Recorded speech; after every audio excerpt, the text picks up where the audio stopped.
Welcome back. We're here at Colby-Sawyer College in the lovely Tommy DePola Now exhibition. And joining me now is the Artistic Director of the Kearsarge Chorale, David Almond. Thank you so much for joining us. Hi, Lynn. It's good to be here. You have just developed a very nice collaboration with Colby-Sawyer College. Well, it's come about, let's say. It's come about, yes. I'm very pleased with it. We've got a space that accommodates the group we have, anywhere from 60 to 70 singers. And I think we've got about 65 this time around. And we have plenty of rehearsal space. And of course, we have an auditorium with room for the kinds of audiences that we've been getting. That's wonderful. Have you been able to integrate some of the students into the chorale? Well, thus far, we're new on the campus, and that's a game that we're playing right now. We're actually in the catalog to be a course next semester, so wonderful. We hope to have students with us. Right now, we're not with students, but we just began. So once they see that next show, you're going to have to take a number. Your people are going to be wanting to jump in. I certainly hope so. Yeah. Yeah, super. Let's talk a little bit about yourself and the chorale, how it originated. Well, the chorale started in 2008. We celebrated the 100th anniversary of Vaughan Williams. Ray Vaughan, actually it was the 50th anniversary, sorry. 50th anniversary of the death of Ray Vaughan Williams, the English composer. And there was an all Vaughan Williams program, and the crew got together and said, gee, this is fun, let's do it again. So in the spring of 2009, we presented a program of American music by American composers, much like we're doing this time. Right, and you have a different theme each year, and last year they presented some of your original work, is that right? Well, yes, we actually had what we called Music of the Spirit in the spring of last year. And along with some Schubert and some Fauré, there was a little bit of Almond thrown in for good measure. Had a good reception of a piece called Reflections, and I'm hoping to have it published, as a matter of fact. So wonderful. We can say we heard it here first. Yes, that's right. You did. Yeah. So tell me, the chorale consists of community members who are singers? All community members, and they come from towns all around New London. That's why we call it the Kearsarge Chorale. So we have a wide representation. We'll have singers from Warner, we have singers from Eastman, and singers from Sunapee, and singers from Andover, and even further away. So.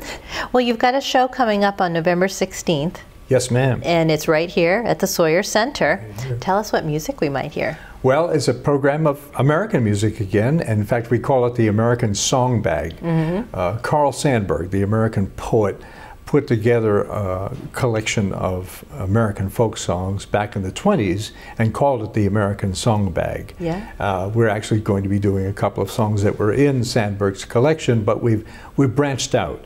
We're also doing a large work by Howard Hanson, who for many years was the head of the Eastman School of Music at the University of Rochester. Yes. And Hanson's Song of Democracy is a setting of a poem by Walt Whitman. And Whitman wrote that poem for the opening of a school in New Jersey, a grade school. And it's a theme of education and the theme of setting up students to work within the democracy we call America is, I thought, an appropriate theme for our first concert at Colby-Sawyer College. Absolutely.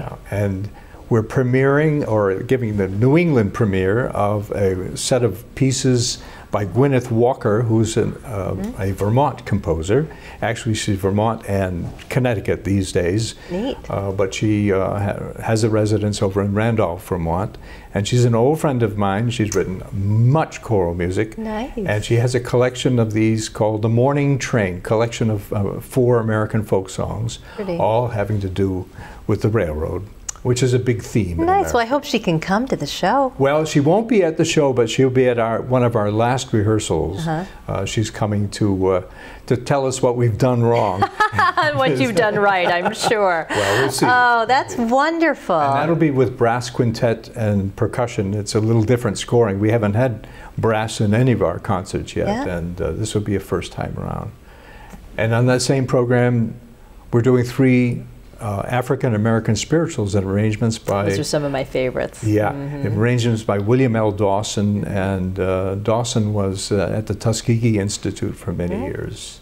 So, that's a show not to be missed, and it comes right around the Thanksgiving holiday.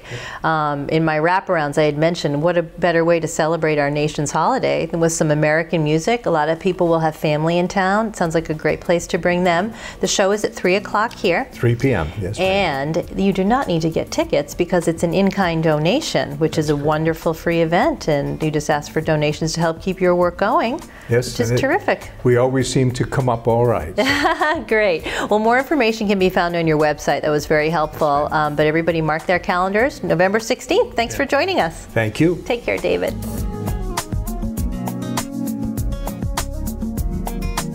Check out more videos from the Kearsarge Chronicle here.